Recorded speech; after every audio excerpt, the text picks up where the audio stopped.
Meet sailing yacht Avanti and her crew, Gerard and Jacqueline. We left Cape Town in December 2021 on our floating home, heading west on an adventure of a lifetime around the world. This week we explored Darwin after arriving safely last week. Darwin has a crazy tide, 5.5 meters, while at what we have at the moment. So Avanti is so far back we can't actually even see her. It's 1.5 miles, and when we dropped anchor it was 9 meters, and when we left now it was 3.5.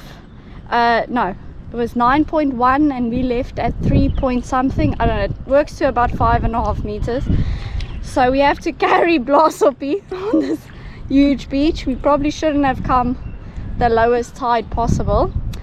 And I want to show you, I'm walking all the way back because there's the funniest little boat I have ever seen. It's a catamaran that's beached like many of these boats at low tide, and it's the tiniest thing I've ever seen.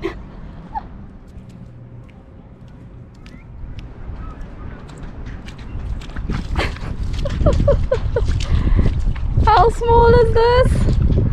It's probably about 2 meters from there to there, and it's counted up 1, 2, 3, 4, 5, 6 meters in length. Oh, hilarious. We're back in the tropics, that's for sure. Everything is sticky and hot, and it's not even summer in Darwin. And we're reading a warning: crocodiles may attack, watch out for injury or death, and box jellyfish. So no cooling off behind Avanti in Darwin. No thank you. Stay, Blossoppy. See you at high tide. We're not doing that again.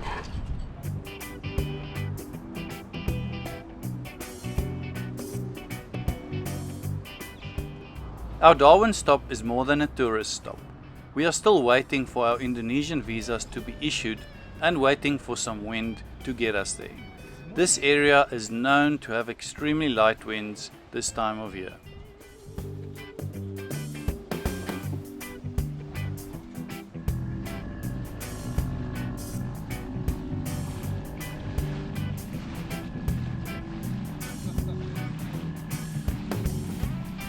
We are anchored here in Fanny Bay in Darwin. It's the only big anchorage really suitable for sailboats. Although there isn't a lot of cruisers around, we're a little bit late in the season. There is a few boats anchored further closer to shore. But the tides here are extreme. So today we have quite an extreme tide. The high tide is about 7.5 meters and the low tide is only 0.4 meters. So there's more than a 7 meter tidal range. That's why we anchored so far out. Most of the other boats I think has got lifting keels or it's catamarans. As we go into the beach, the catamarans are actually beached every day as the tide goes out. So that's quite weird to see. But today, as I said, we have a super low tide. So we wanted to go into town, but we decided to stay on the boat just to check that it doesn't get too low.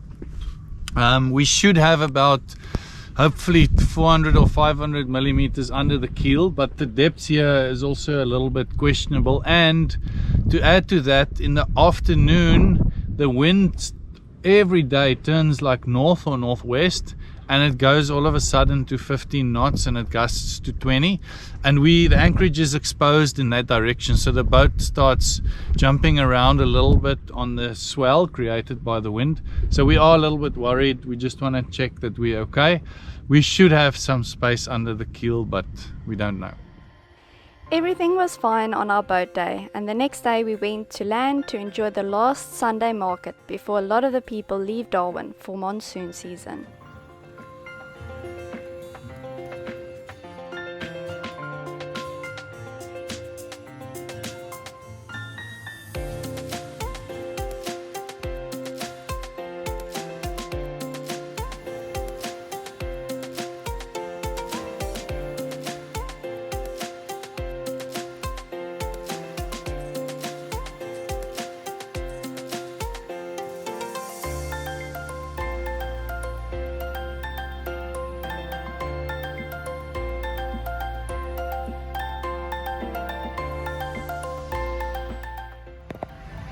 We've come to the local hardware store in Darwin to get some more diesel jerry cans because looks like the wind is very light to Indonesia and we might be motoring a lot, so there's no harm in taking it on a bit more diesel.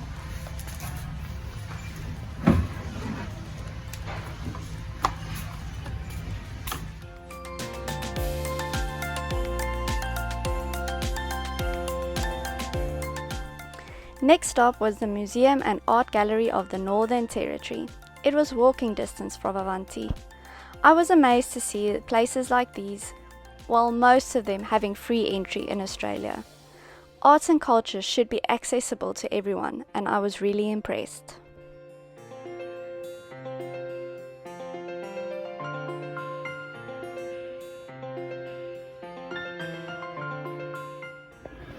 So on our way to Darwin, we saw quite a few weird sea animals.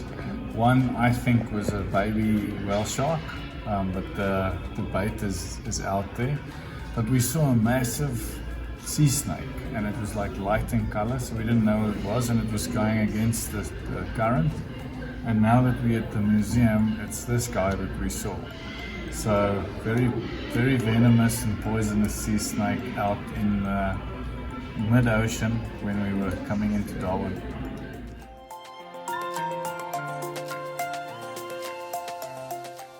Many tourists make their way to Darwin as a gateway to the famous national parks of the Northern Territory, and we are following their example.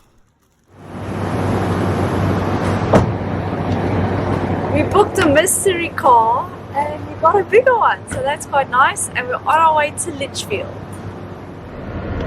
This car is so quiet. It's a hybrid and we were trying to figure out how to start it, meanwhile it was running all the time. And we are off out of the parking lot if we can find the way. And then it's an easy straight down the highway drive to Litchfield. It's about 2 hours. Your ticket? I have the ticket, yes.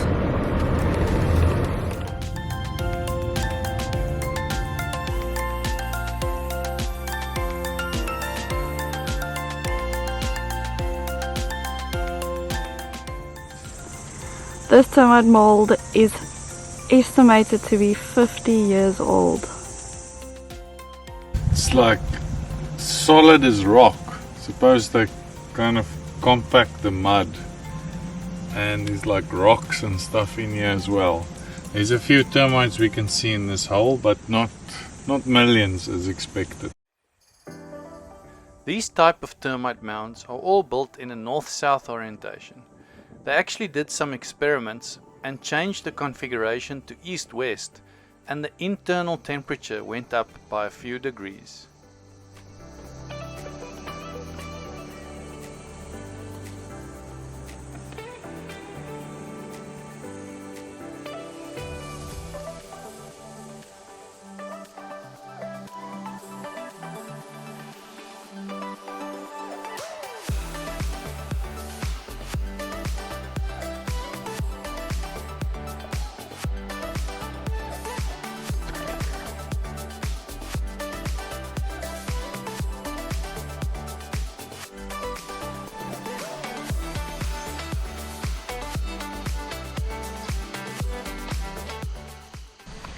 The first waterfall or cascades was really cool. I didn't expect it to be so nice. The rocks were this bright red with the cool pools. It's pretty busy being a Monday, middle week, nothing special, no school holiday. Tuesday, sorry. Busy time. I thought there would be less people, but it was really nice. And now we're on our way to Florence. Another waterfall. This is a proper waterfall, they say, and it's one of like the first ones you read about when you read about Litchfield.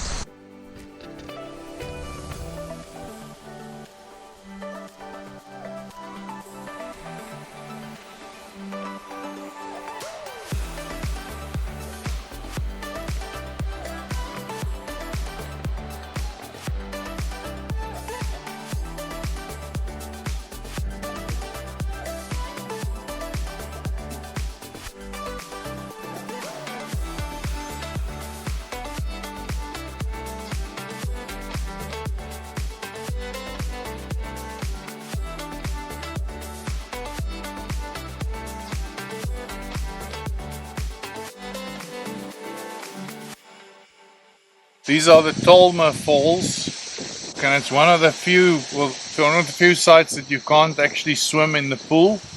So there's quite a massive waterfall behind us, and there's some caves, I think, where the sandstone is eroded. There's some bats living in there, so apparently they'll also abandon their roosting sites if there's too much humans down there. So yeah, it's quite impressive, and a very nice pool down below.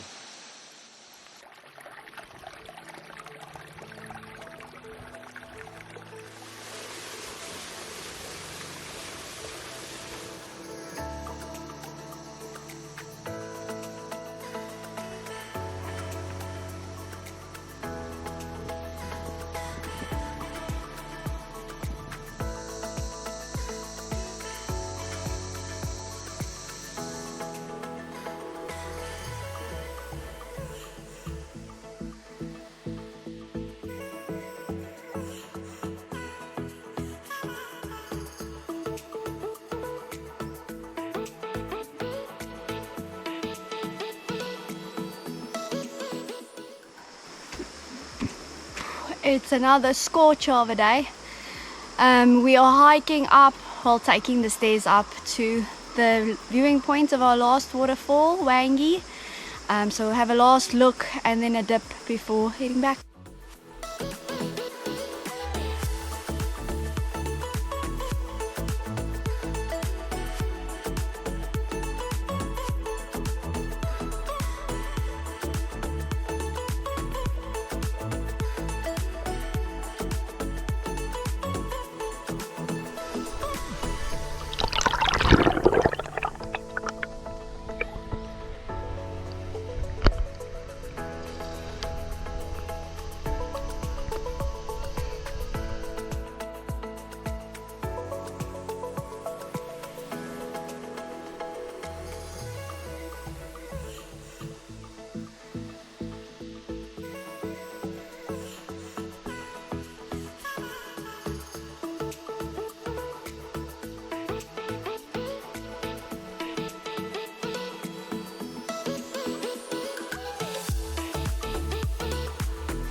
Harald forgot his phone. Oh, Or he thinks he it's put it still on on the roof. It stayed on the roof. Oh, that was close. Holy moly. Oh, Gerardus! Close call. So we're back on the boat, and we got our Indonesian visas. So almost set to go to Indo. So it's been a bit of a rush the last day or so to get everything ready and to pick a weather window and whatever. And yeah, we actually stocked up on a little bit of beer for the passage, although the beer looks quite cheap in Indo. I got these hammer and tongs. I just ran into the liquor shop and I just chose like a box of beers that was basically the cheapest on offer. And after getting back, I actually saw that these are brewed in Vietnam, although it looks like an Australian beer, but it's exclusively, or I don't know if it's exclusive, but it's actually produced for Liquorland. Now, Liquorland is the liquor shop that's attached to Coles. Coles is the massive chain shopping center or shopping market in Australia. So yeah, although this is not truly Australian, I'm going to taste it and we'll see. Maybe it's good. So these cans were on a massive special. It's got 3.3% alcohol, and it's a 330 milliliter can. It was about half price of the proper Australian beers, so I think it was about just more than $2 Australian per beer. So you can see a nice clear and crisp lager.